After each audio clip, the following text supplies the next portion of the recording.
morning. Good morning. It is your host of the Roundtable Talk Show, Sharifa Hardy, and I have lined up an amazing show for you today. Go ahead and grab your little notepads, your recorders, whatever you need to take notes. Go ahead and grab it because I'm sure just from speaking with our guests backstage that you are going to learn a lot. And I'm going to go ahead and introduce the first guest. But before I do that, I'm going to ask you what I always ask you to do, and that is to go out and to be an evangelist, to be an activist, to be a supporter of the Roundtable Talk Show. But don't just do it quietly or silently. I want you to wake someone up. That's right. Go disturb your roommate. If your kids who need to be entrepreneurs are asleep, wake them up, let them know the Roundtable Talk Show is on. Tweet somebody, text someone, call someone, inbox, Facebook, whatever you got to do, share the show and let people know the Roundtable Talk Show is live because friends don't let friends miss out on the Roundtable Talk Show, especially not with our guests. I want to go ahead and introduce our first guest, Mr. John Vaughn. He's going to teach us some tips, some tricks. He's going to give us some secrets. He doesn't know he's giving us secrets, but I'm letting you know just by speaking with him, he's going to let some of his tips and tricks and secrets of the trade come out because he does what we all want to learn more about, SEO, from local SEO search. Mr. John Vaughn. Good morning, John. How are you? Good morning, everyone. I'm excited to be on your show and I'm delighted to be here today. I'm delighted to have you. Did you know that I tricked you into being here? Well, it's okay because I'm excited to share some insights and whatever questions you have for me, I'm here to answer them. I was like, I want to learn some more tips. I got to get to the top of Google. I want to be position one, page one. And I said, oh, I was reading your bio. I was like, John knows how to do that. John, can you really get people to the top of Google? So I've been doing this for 7 years. I've had quite a few success stories with a lot of my clients. And for me, it's all about really understanding who that avatar, that customer is to try to get more of that ideal customer. Because ultimately anyone can rank, but what are you really ultimately wanting? I think it's quality leads, converting leads that result into your ideal type of client. And that's what we help with a proper SEO campaign. How do we determine what is the proper ideal client? So typically, I always tell clients that you've probably been in business for a couple of years and you probably, or if you just have an idea, go out there and find out who is willing to pay for your service and get, I would say 20 or 30 of these clients. And once you have paying customers, you'll realize who you want to attract more of and the ones that you don't want of, right? And then with that, create a personality, create and ask questions, go out for coffee, lunch, create a profile of them on exactly what they spend, what their hobbies are like, what's their average income, where do they live, etc. More the better. And once you have that, then it's a lot easier to create a whole copy of a website, a campaign to attract more of that avatar. Okay. No, some of the things that you mentioned is just becoming more familiar with who our ideal client is. But what if, say, for instance, we're going to use Ask Sharifa, my company, as an example. What if I have a pretty good idea of who my client is, who my target audience is, but I don't know what I need to change to my website to make it more attractive so that I get more clients and more sales as opposed to just more visitors and traffic to my website? So there's a lot of components. There's over 200 signals from Google to actually dictate and figure out who ranks. And ultimately what you need to figure out is why are some of the websites ranking in the first place and not you? And what have they done? So we have a lot of tools and software to actually go in terms of competitive analysis and figure out what terms and keywords they're ranking for. What's the traffic like? What are they doing technically? What are the links profile looking like? What's their reputation looking like?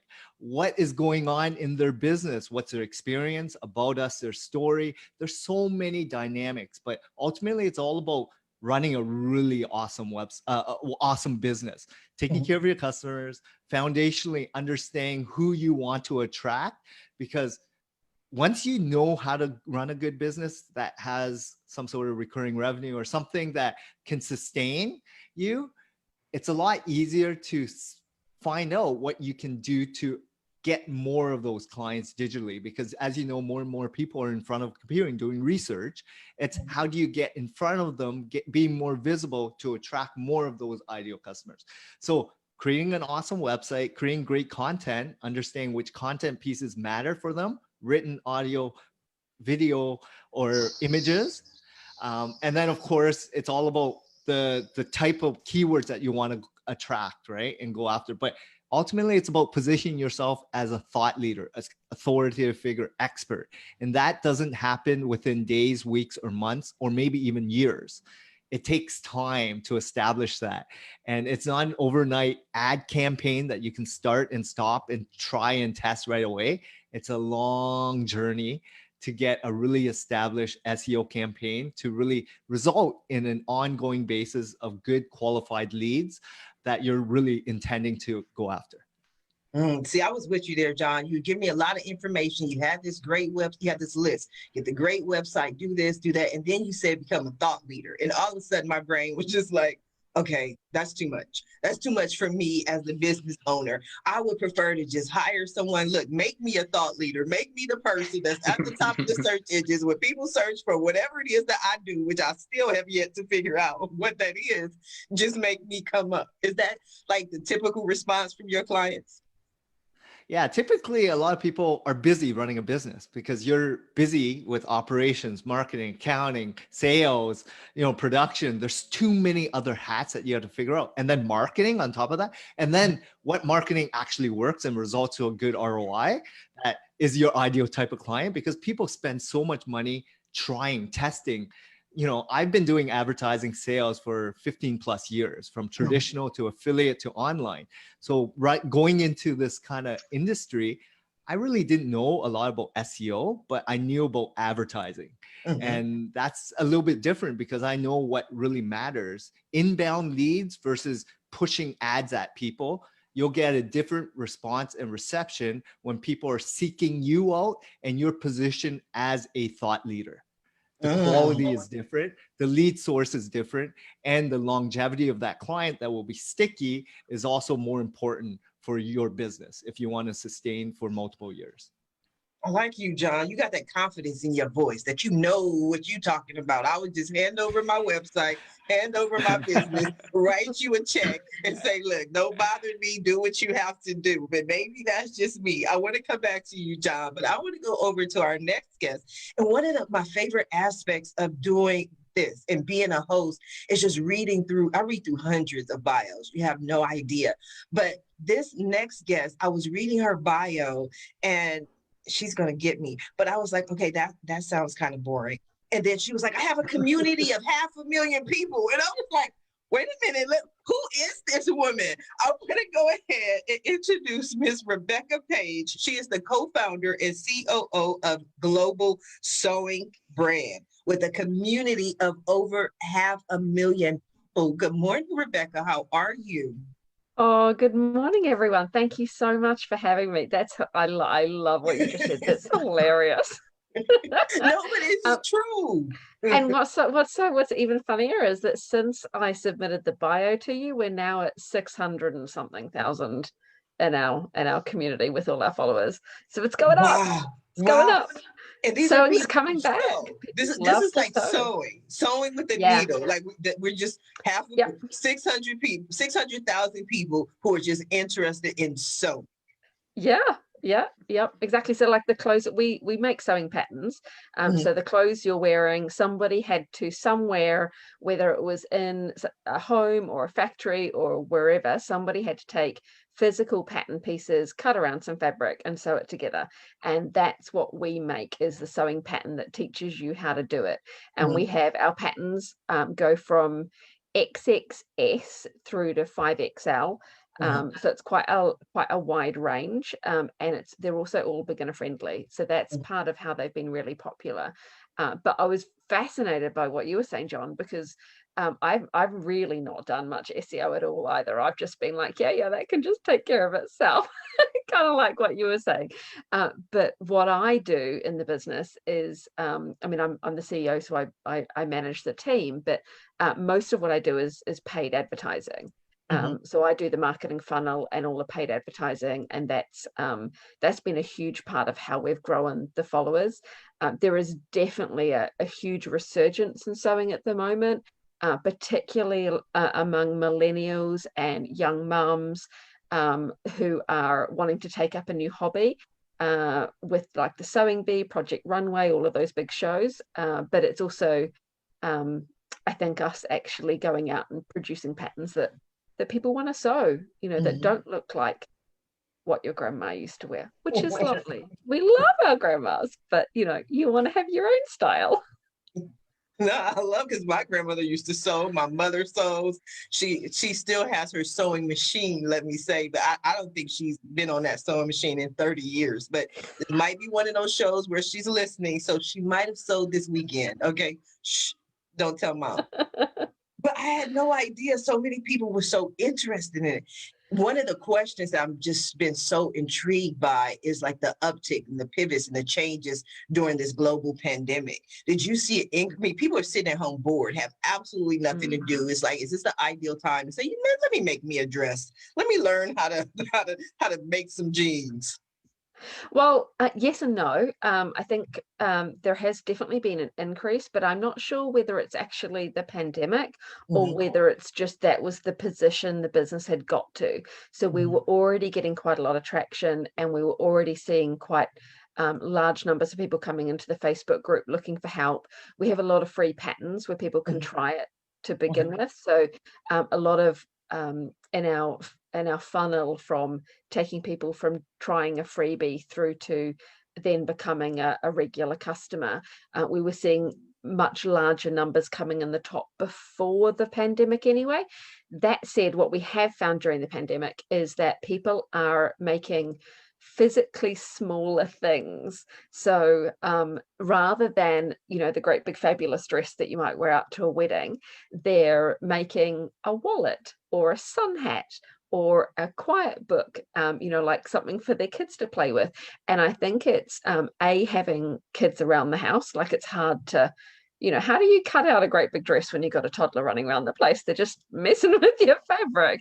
And then also people aren't necessarily able to get out to the shops to buy fabric at the moment. So they're wanting to convert something they've got at home, or use up some of their secret stash that they've hidden away.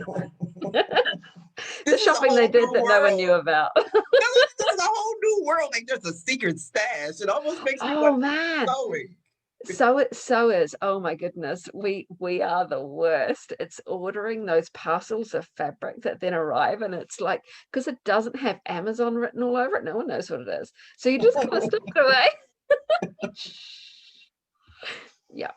How did you get, this is your passion, I can tell. Look at your face, like you are glowing, you enjoy what you do. How did you start sewing, and what motivated you to start a business? Well, in terms of sewing, I've always, well, not always, I've sewed since I was 8, I think. And I applied to go on the Great British Sewing Bee, which I'm a New Zealander living in the UK, which is why I've got such a weird accent. And the Great British Sewing Bee is quite a popular show here, and I applied to go on it, and I thought it was fantastic, and I had so much fun. I went through all of the stages to apply to be on the show, and all of the screen tests and all of that. And then I got made the standby contestant, which is the person that if someone got hit by a bus, they call on to come in, and thankfully for them, no one got hit by a bus, no one pulled out. But it meant that I didn't then get on the show. So I done months of practicing sewing, months of doing all of these challenges, and didn't actually then get to use it. And I just thought, I don't want to do anything else. This is what I really enjoy. I want to do this. And so I'd had these patterns I'd been drafting for myself and for my kids. And so I then put them out and just thought I'd see if anyone bought them. And they did. And, a couple of years later, here we are.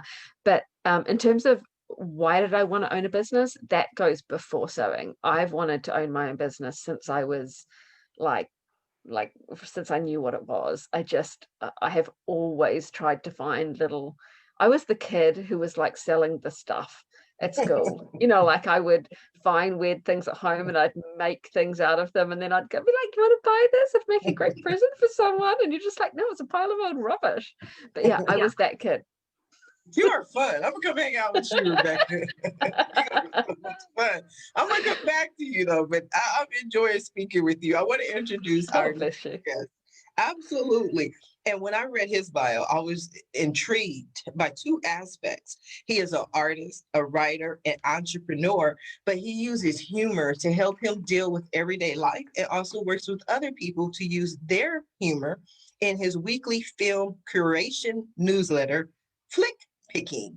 He also has Live Laugh shirt. Good morning, Ryan. How are you? You're on mute, Ryan. That's right. That's right. Zoom calls. How are you today? I am wonderful. How are you? I am so well. I rarely wake up this early. I'm on the West Coast here with you, but I'm happy to be alive and having worked out and eaten breakfast, etc. Thank you. All the West Coast people are always so mad at me. They're like, Sharifa, why? Why? Out of all the 24 hours in the day, Why this one? Yes. I'm like, I'm up. I figured you should be up too. I've never heard of a weekly film curation newsletter. I'm pretty sure there are millions of them, and I always learn a lot. But tell us about your newsletter. I actually don't know if there are millions of them because I was looking and I couldn't find many, and which is what drove me to make mine. Good answer. Good answer. I don't know if you know this, but between Netflix, Hulu, and Amazon alone, there's over 20 or 30,000 different movies available to watch at any given time, and that's not even counting short form programming or long form like series and television shows as well.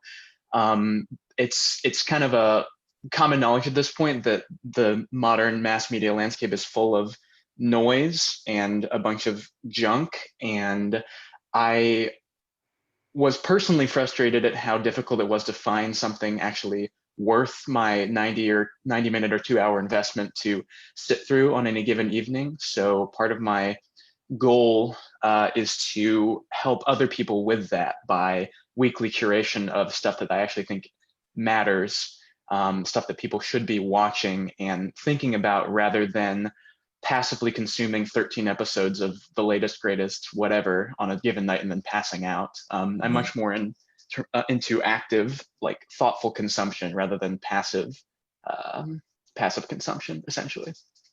I learned so much on these shows. I didn't know there was like a secret world of sewing. I didn't know there was active and passive consumption, but I feel like I'm a passive consumer. I get the feeling I am. I'm not sure. You got to explain that a little bit more to me. So active, well, I guess I can ask you the questions. When you watch something, are you actually thinking about it and stopping and engaging with it in a thoughtful way and almost like letting it wash over you and interpret what you have been watching rather than just clicking play on the next thing? I find that most of the way that these platforms are structured, they are encouraging you to just start the next one rather than actually think about the one that just finished before starting that next one. You know, that's an interesting question that I never thought about, but I'll give you an answer, an honest answer. It kind of depends on my mood. Like there are times that I just want to put it on, and I've been so surprised at how many times I'll put on a movie and like 5 minutes later, I know I'm not even watching the movie. I'm not paying attention.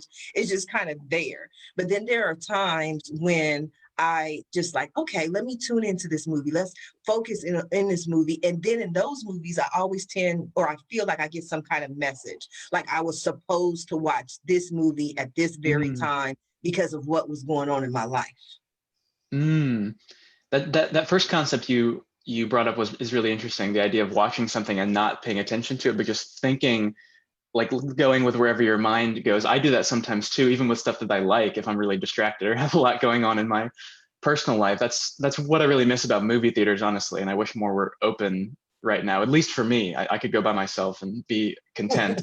Is that kind of like meditation, almost movie influenced meditation, where you go and just the act of having images projected at you in a dark room is almost similar to, in my mind, to like breath control or something of that sort that you can use for guided meditation.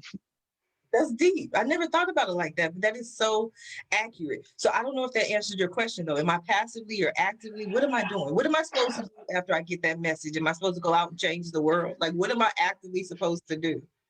Maybe have a little journal next to you and write about what you're thinking about.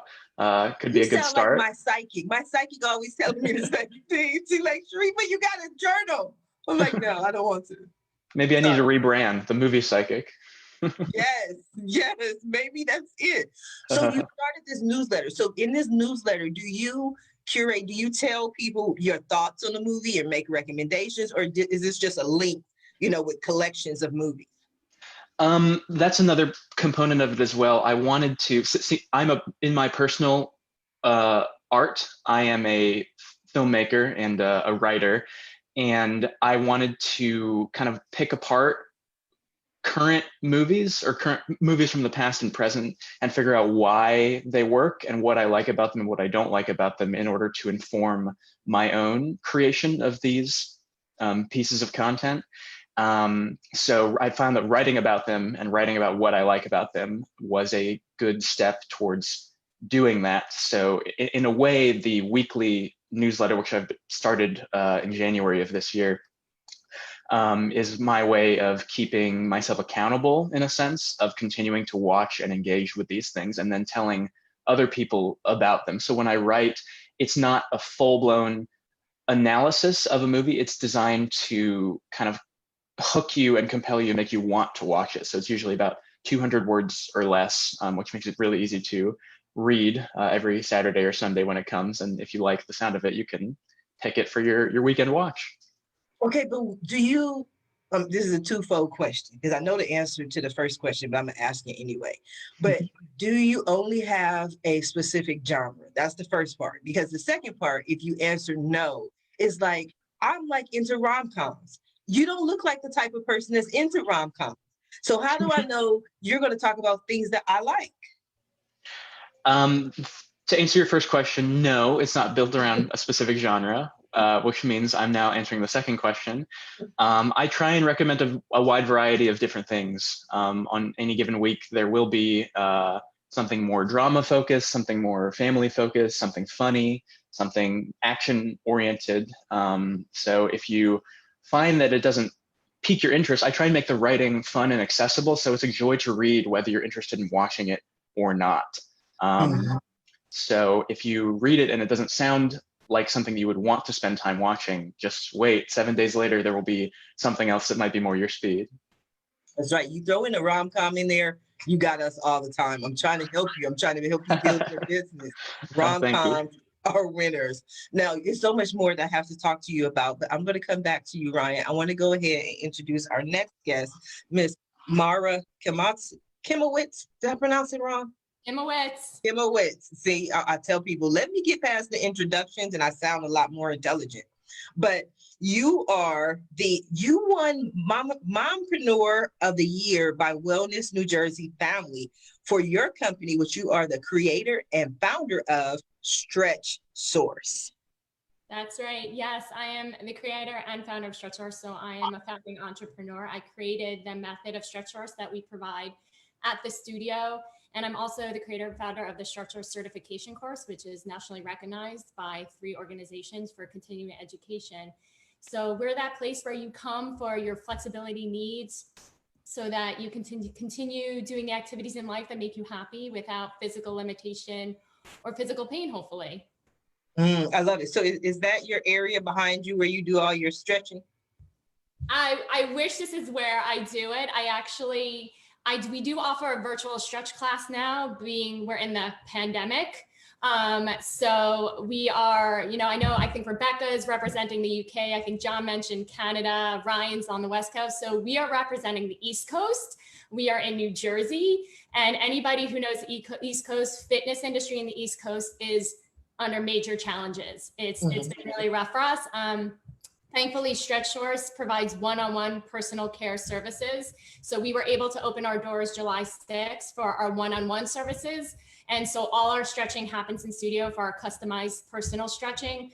But yes, our class, unfortunately, due to government mandate, was not able to continue in studio. So we do it virtually.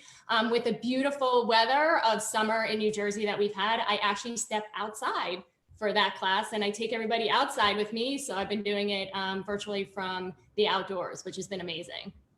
When did you found Stretch Source? When? Yes. So Stretch Source is a 7-year development. It was a 7-year development. I was actually a professional dancer. I worked with Alvin Ailey, Mark Morris Dance Group, the Metropolitan Opera of New York City. So I was on a professional level as a concert dancer, and stretching as an athlete was definitely something that was very important for myself. And we had bodywork people. I was at that level where I was fortunate enough to have bodywork people on tour with us, stretching us, chiropractors, massage therapists. But when I left that industry to start my family, there wasn't a resource for stretching other than yoga. And yoga has its place in the wellness world for meditation. I know Ryan was talking about breath work, like meditation, very important. But when you're working on flexibility specifically, yoga, you need a degree of flexibility just to do yoga. So it becomes very frustrating for people. So I wanted to create a resource for people outside of yoga where they could come, relax on a table, similar to a massage, just check out from the stresses of life, relax, and let somebody else take the overwhelmingness out of stretching, which everybody neglects, right? And because it's who knows, people don't know how to stretch, they don't know where to stretch, they don't know how. For some reason, it's painful, and it's because people don't do it correctly. So we take all of that out of it. It's not painful, it's gentle, it's effective, it's zero overwhelmed, 100% results with us. And I launched it in September of 2017 out of the basement of my home because I still had children home with me. And then a year later, in 2018, we moved into a studio and were able to expand to multiple stretch trainers. Ooh, I love that. Interesting story. And I resonate with it because I'll start to walk. That's been my thing. Like I'll go walking, and I was walking with someone. He's like, "You want to stretch first?" I'm like, "No, I don't do that. I just walk." And everyone says that you're supposed to. That I had a fitness trainer who said, "You make sure you stretch." But I consider that part of the exercise. Then if I'm stretching, like if I stretch for 30 minutes, then I'm done. Like I'm not about to stretch and then go do a workout. Why do you feel people have that kind of resistance to stretching?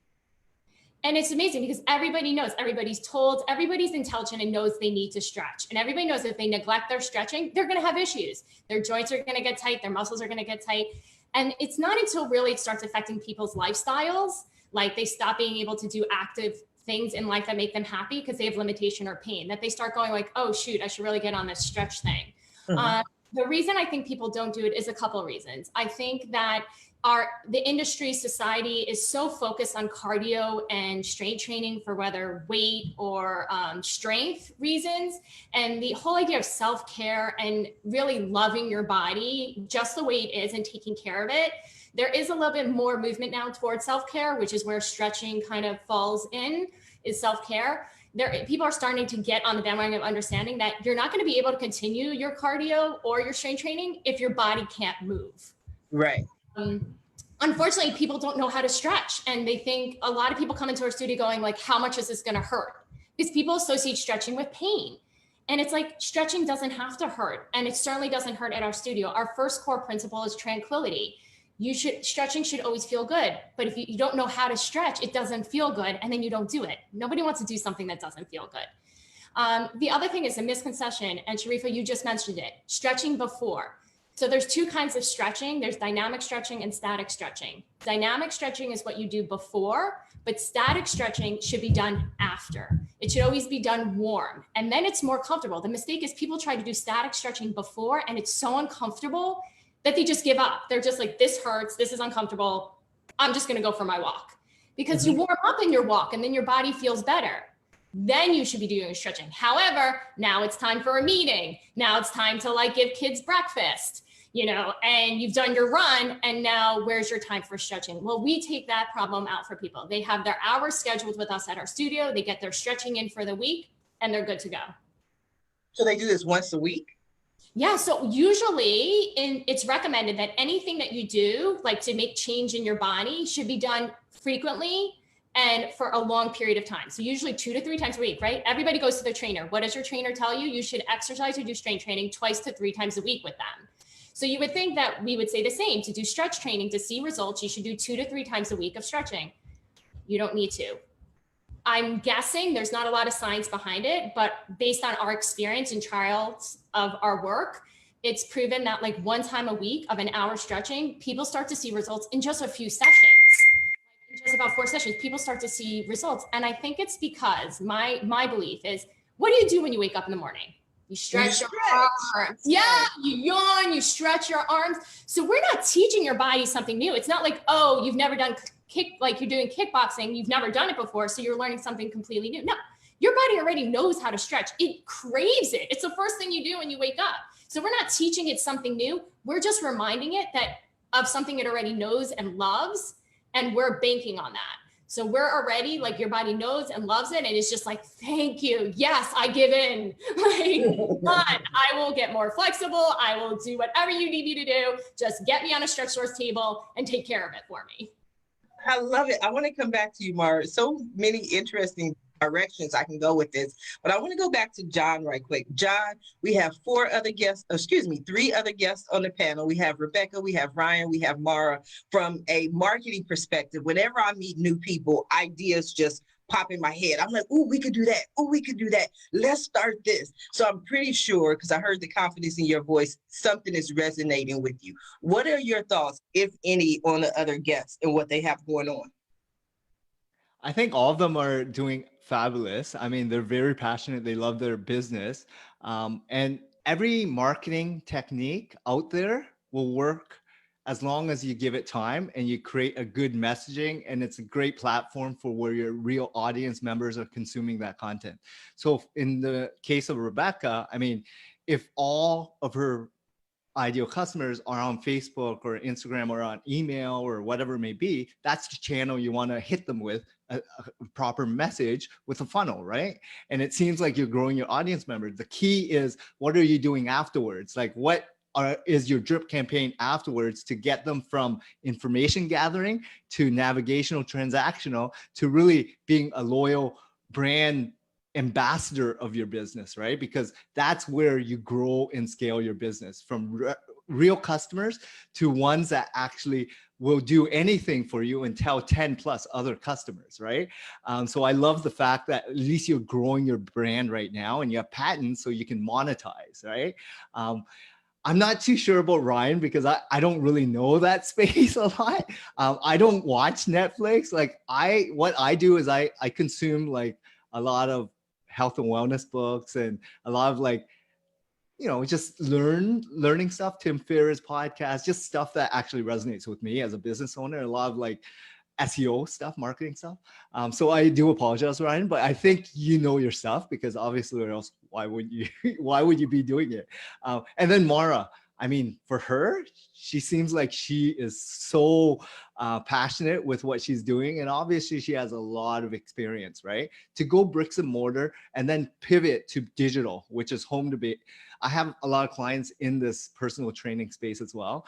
And it's been challenging. Last couple of months been very, very challenging for a lot of business owners, not just in her space, but hospitality, a lot of restaurants, right? A lot of tour companies. But as long as you understand there's still a need and demand for your services, you have to get out there and let people know what you're offering. And I think for your space, micro influencers might be a great spot to really pitch.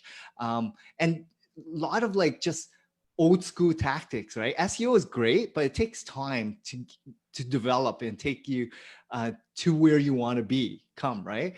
So go old school, go traditional, go door knocking, networking, go get to know people. It's all about relationships, right? Ultimately, people who want to work with you are the ones that will live and die for you, right? They love what you're all about, and they want to actually be a part of your system, your company, right? And service offering. So I think she's doing a really good job. And if you have any questions regarding anything in regards to marketing, advertising, I have a lot of years of experience. I've worked with over 5,000 business owners. So I know how I can help businesses. Mara?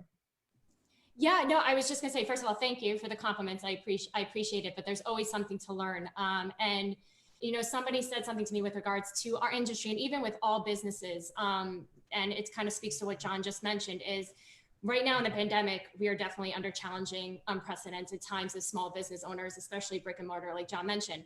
But something that somebody said that I'll share that came across my table was, those that are going to thrive are not those that just have a product, but have a community.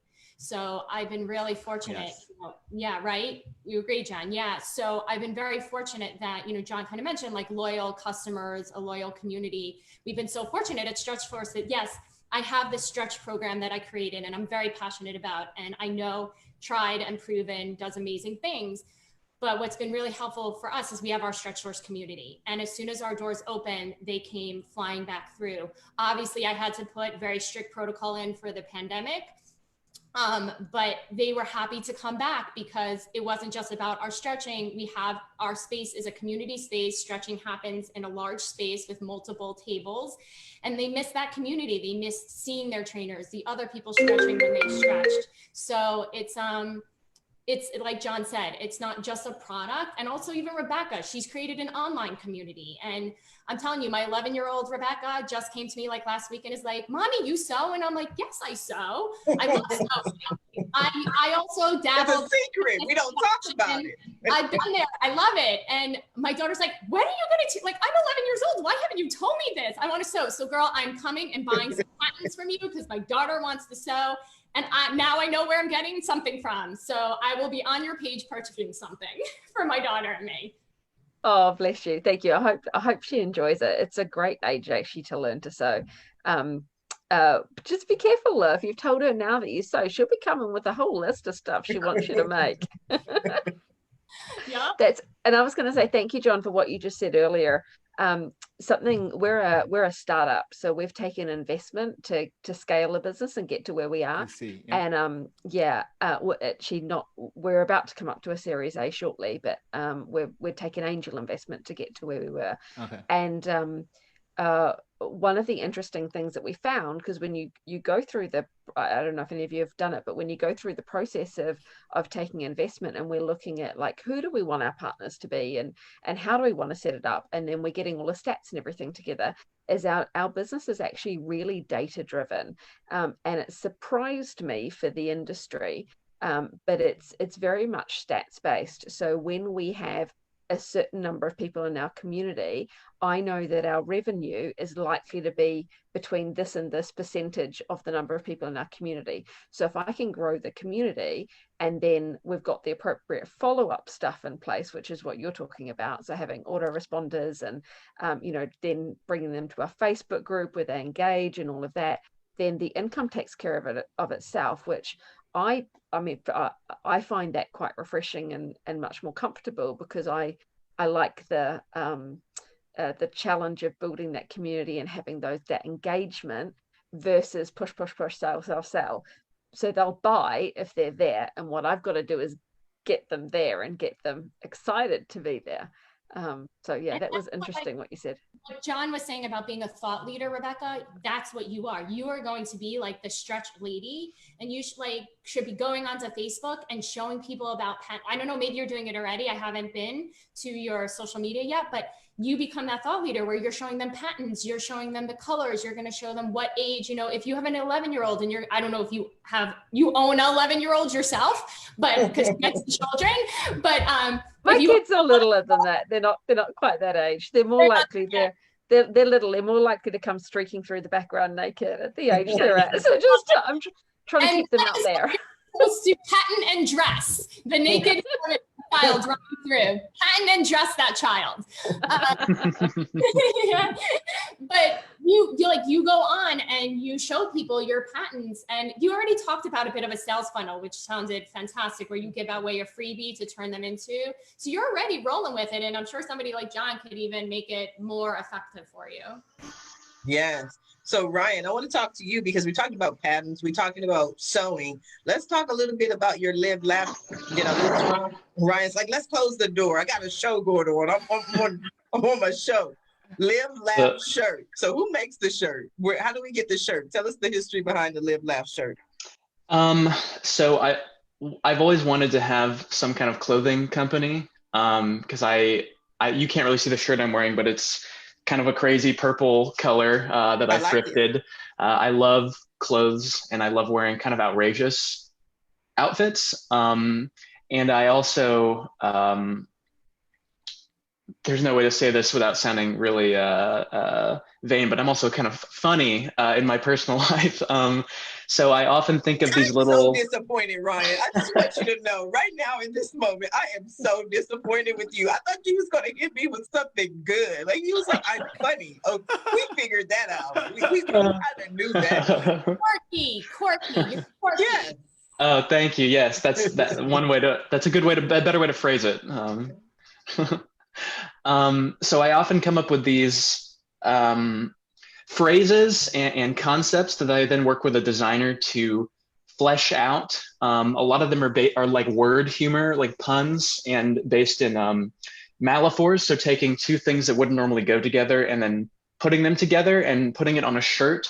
And it's kind of you see a lot of shirts in the market about like don't talk to me till I've had my coffee, or sarcasm loading, stuff like that. So what I'm doing is kind of a satire of that by taking similar concepts but making them almost nonsensical, or like so outrageous that they go like 10 steps beyond what is already present. And that's where the name of the brand comes from, actually. It's a Live Laugh shirt, which is a derivative of the classic like live, laugh, love word art that became really popular sometime this century, but just with the word shirt in place of it, which gives you a sense of the kind of humor it is. It's just truly absurdity based We need examples. product. We need examples, Ryan. So in terms of metaphor examples, I have one that says, when life gives you lemons, it's your funeral, which is just combining two things that should never go together and don't really make sense, but someone has gotten that shirt already and clearly liked it. I have another one, and this is a bit of my personal beliefs leaking in, but it just says corn sucks, and it has a cancel sign through a piece of corn. I don't really like corn. I think it's kind of a useless vegetable. So I'm trying to spread that message around. I like it though. It's interesting. What else do you have? What else do we have? We've got about 14 shirts on here. So, the coffee ones. There's one, and it has a small clip art picture of a cup of coffee, a sentient cup of coffee. It has a face, and it's waving at the person looking at the shirt, and it says, "Don't talk to me until you've talked to my coffee." And the coffee has a speech bubble that says, "Hi." I like that. That is so cute. John, we could work with that. Huh? He has something you could work with now. Come on, John. E-commerce, yeah, we got it. Ryan, where were you when I needed a tagline for my business? I'm here if you want to I needed you in my life. I've already committed to something. Tagline. What's yours? Our tagline is stretch smarter, not harder. Perfect. Like yeah, it's fitting. Like that. So what we'll do is we'll create a comedy brand for stretching. So this is a whole new campaign. This is just a specific campaign for stretching. I don't know what it's going to be, Ryan. That's your territory, but you have to come up with something for stretching. And then we might have to get a pattern for our shirts. I don't know, Rebecca. What do you think? Right. I don't know. She's like, I'm lost. Like, But I guess I can teach you how to make the shirt, but yeah, I'm not going to even try and come up with the saying. That's all you, Ryan.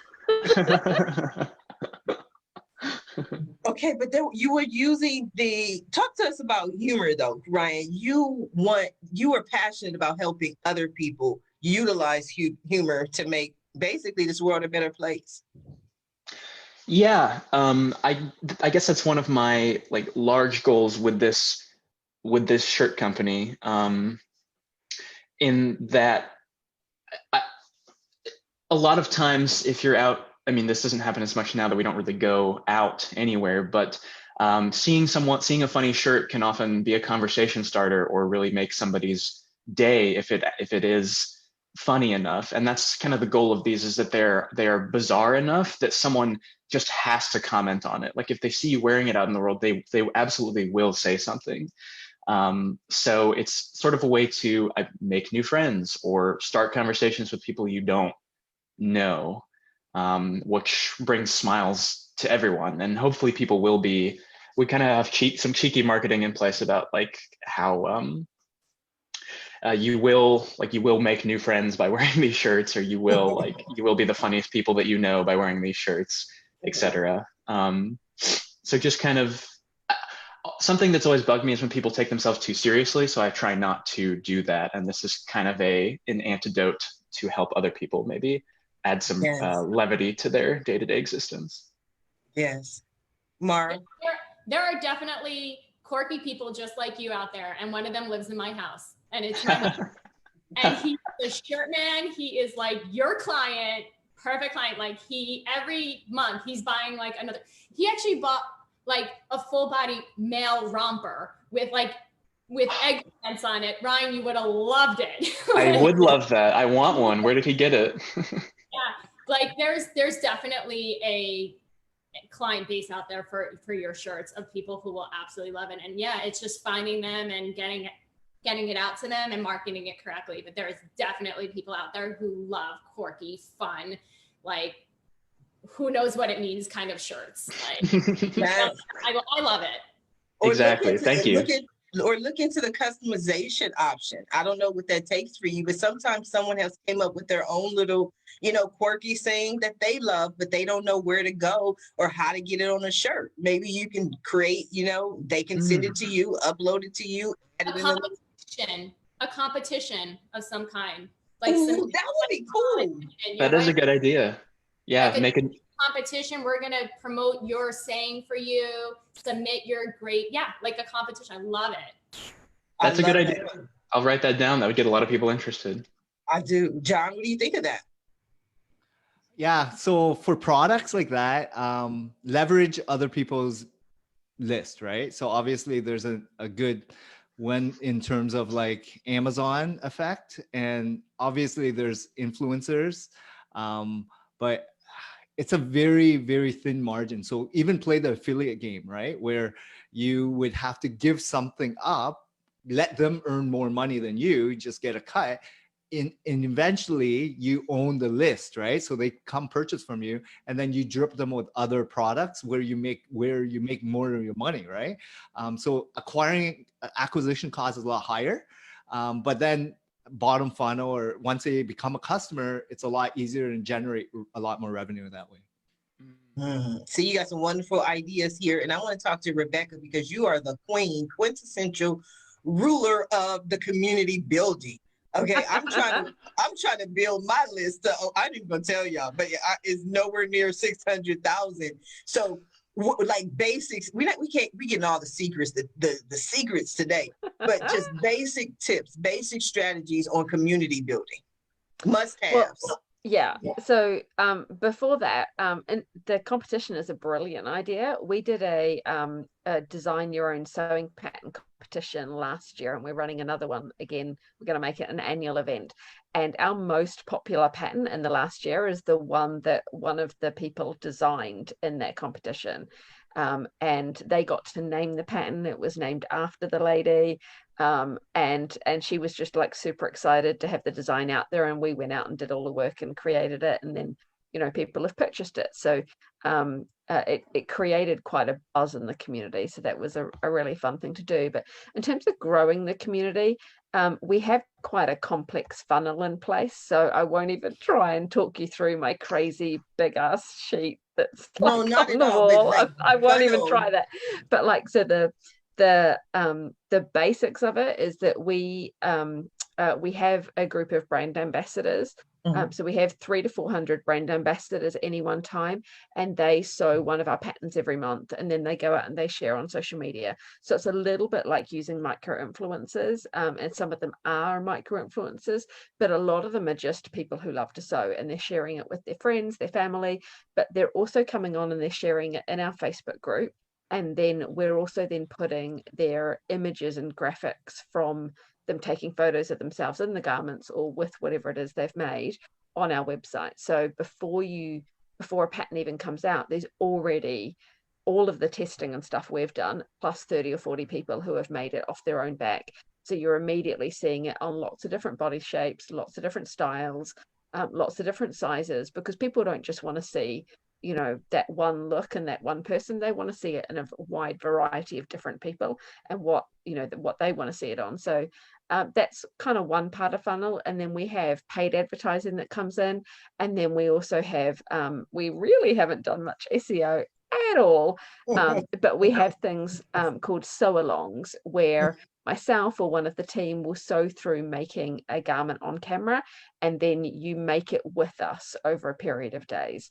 And then we have free patterns. We have a few different things at the top, and then once someone comes into the funnel, there's the key thing I want them to do is then join our Facebook group. So we have different autoresponders set up in the back end, where then one of the things we're telling them to do is come join our Facebook group. And when you join our Facebook group, there are some free files in the group. So you get a free pattern when you join the group. So there's a incentive for you to go on into our group. But from a sales perspective and a growing the business perspective, someone who's in our Facebook group is way more likely to purchase from us when a new pattern comes out than not, because they are, A, they're seeing other people make stuff.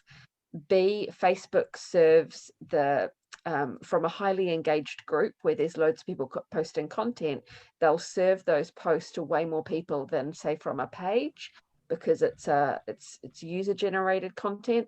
And then also they've got somewhere, I don't know what number I'm up to, C, D, whatever, they've got somewhere where they can ask questions. So you're in the middle of sewing, it's 11 o'clock at night, everyone else has gone to bed. Well, there's someone in Australia who's made that pattern, and they're sitting on Facebook and they've seen your post. They're like, oh, I know how to help this person. And the next thing, you're making friends with this person on the other side of the world and going back and forwards. And it happens all the time in our groups. We've got people on different sides of the world helping each other, which is really heartwarming and just, oh, it gives me the warm fuzzies, but I love seeing that. And then when you finished making something, you get to share it and you get to go, hey, look at this thing I made. And people go, wow, I love that thing you made. And there's all of that. And all of that goes on. And our admins, they're in the background, able to jump in and help. But quite often they don't have to. It's all user generated. And that, in terms of Facebook serving to people, is gold, like absolute gold, because you're then getting other people referring your content to people they don't even know. And so there's that's, you know, to have Mara tell John about something is way more powerful than me tell John about it. Like John doesn't want to hear it from me. I'm the business owner. I'm trying to sell it. I want to make money. But Mara has absolutely, there's no incentive for Mara telling him. So that's like way more powerful. So there's a lot of different things going on in the Facebook group. And if there's one bit of advice I could give to anyone who's listening who wants to build an engaged community, it's to have if you can find a way of creating a group around the content you provide, not a sales group. So I'm not trying to sell our patterns in there. We always tell people about them. We'll always post a new pattern and we'll do a giveaway and, you know, that kind of thing when a new pattern comes out. But the group is about helping the people who have purchased the patterns. And that sells way more than any sales thing I could do. So there's other bits, but like that's the key takeaway I would suggest, is create a group that genuinely gives people support and help and, I don't know, stuff, content. I love it. I love it. I think that's information that we can all live by and learn from. Now, we are coming down to the last few minutes of the show. And what I love to do at the end of every show is just simply allow my guests the opportunity to speak directly to the audience, to everyone who is watching the show live, as well as everyone who is watching it in the archives, and simply let them know what you want them to take away from your appearance here today. And we're going to start with you, Ryan. Oh, I wasn't expecting that. I was hoping everyone else would talk so I had a chance to think, but thank you. I will go first. A lot of my development on both of these concepts came through not having anything else to do because of this pandemic that we are in. It came out of losing my primary source of income, losing my job, and deciding that I don't want that to happen again. So I want to be developing my own sources of income and my own audiences and email lists, etc. But there was a really crucial moment where I saw a lot of other people kind of spending their time. There's a concept called a live time and dead time. And if you have all of this free time and you're just using it for not any kind of personal growth or productivity, or things that make you happy, like that is dead time. But if you have a live time, if you're actually doing something with your free time, then you can, whatever that idea is that you have that you've been wanting to start for years, like now, there's never a better time than now, truly. I think that is beautiful in so many different ways. There is never a better time than now. And thank you, Ryan. I appreciate that. Thank Mara, you. You're welcome. Mara, what do you have for us? So I would say that as an entrepreneur, anybody with an entrepreneur spirit or goals should go for it. Now during the pandemic is a great time to get creative and start working on your ideas and forge forward with it. I did not follow the traditional academic path of going to college. I went from being a professional dancer right into being a stay-at-home mom. And I was able to create a business from scratch, from grassroots, from concept to creation, to bringing it and launching it into the world. And so if you have that entrepreneurial spirit, don't let anything, education, family hold you back. Go for it. You can do it. You got it. Go for it. You can do it. You got it. Yes. Thank you, Mara. Rebecca. I would say connect. So if you sew or you want to sew, come join the Facebook group. It's Rebecca Page on Facebook. Or if you are not a sewer, but you are someone who wants to get in touch, we work with investors. We have a growing team that's growing all the time. So if there's any way that you can see us working together, get in touch with me via LinkedIn, Rebecca Page. I just love connecting. So connect in whatever way. And ditto for everyone else. Like look them up on LinkedIn, people. Look them up. Mara, John, and Ryan, look these people up on their sites and connect. Like that's what the world needs, is more people getting in touch with people they love. Oh, I love it. That is so beautiful. Connect, connect, connect. Got some snaps over there from Ryan. John, what do you have for us? I applaud everyone that was speaking, because everything I totally agree with, as well as I think relationships are probably the most vital things in terms of running a business. And if you are strong in terms of connecting and building an influence and following, and you have a product that people need or a service that people are willing to pay for, go out and do something about it. It's action takers that actually get something out of their basement and onto the marketplace. It's people that have ideas is useless if it's still an idea for the next 5-10 years, right? Go out. I was always side hustling. I was always going out and making something happen. And it's okay to make mistakes. And that's how you learn, right? You got to stay positive and stay, keep going, have a drive, right? And willingness to continue learning as well, right? And that's what life is all about. If you stop learning, you're probably gonna get left behind. So you always have to pivot, continually transforming your business, and understanding who your customers are, right? Because that's also changing all the time.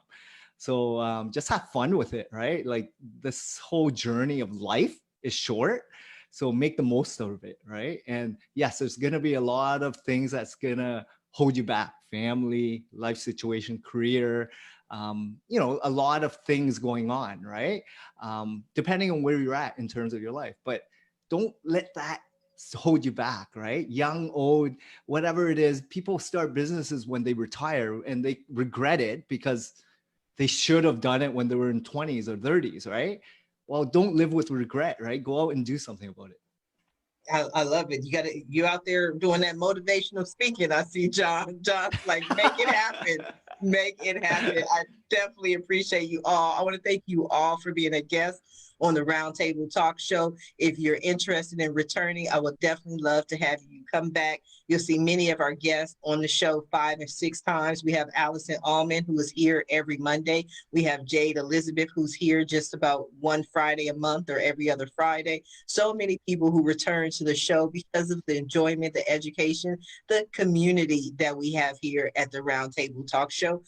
Also want to thank everyone who tuned in to watch the show live, as well as everyone who is watching this show in the archives. Just because you didn't catch it live doesn't mean you're not as important. Please share the show, whether you're watching it 2 days from now, 2 months from now, 2 years from now, it doesn't matter. Share the show, but please don't just share the show. Support our guests. Visit their websites. Their links, their information is in the Facebook post. Check them out. Follow them on social media. And when you send them that message, please let them know Sharifa Hardy says hi. And if you're interested in more ways that I can help your business or in being a guest, please visit the website at asksharifa.com. Until tomorrow morning at 8 a.m. Pacific Standard Time, everyone have a safe and a blessed day. Bye now.